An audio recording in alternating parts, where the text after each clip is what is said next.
সাংগঠনিকভাবে দলগত বিচারের কোনো দাবি দেওয়া যখন মাঠে না থাকে এবং দলগতভাবে বিচারের কোনো প্রক্রিয়া যখন মাঠে না থাকে, আওয়ামী লীগের শক্তিশালী হবে এটাই খুবই স্বাভাবিক।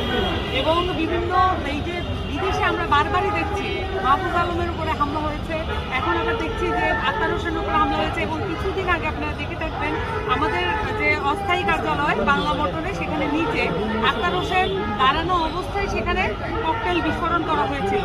এরপরে আরও 3বার ককটেল বিস্ফোরণ হয়েছে, কিন্তু এই ককটেল বিস্ফোরণের পিছনে মূল হোতা কারা তাদেরকে আমরা গ্রেফতার হতে দেখি না।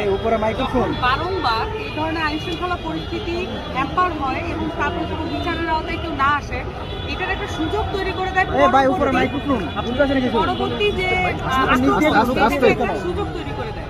আমার কাছে মনে হয় যে এই ঘটনাকে বিচ্ছিন্ন বা আলাদাভাবে দেখার কোনো সুযোগ নেই, বরঞ্চ এখানে ইউএস এম্বাসির কতটুকু সংযোগ আছে এটা আমাদেরকে খুঁজে বের করতে হবে।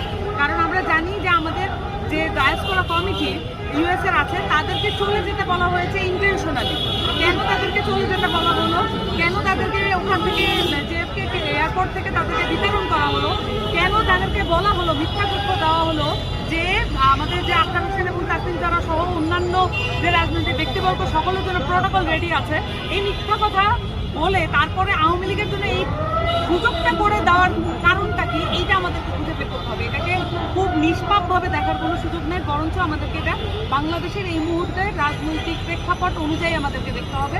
মূলত আমি যেটা মনে করি যে এনসিপিকে যেভাবে অ্যাটাক করা হচ্ছে বিভিন্নভাবে বাংলাদেশের অভ্যন্তরীণ স্ট্যাবলিশমেন্টের জায়গা থেকে, এটার একটা এক্সটেনশন আমরা আজকে ইউএসএতে দেখতে পেলাম। এর আগেও মাহফুজ আলমের উপর হামলা হচ্ছে, কিন্তু একদম এনসিপির একজন কেন্দ্রীয় সদস্য সচিব এবং তার মতো একজন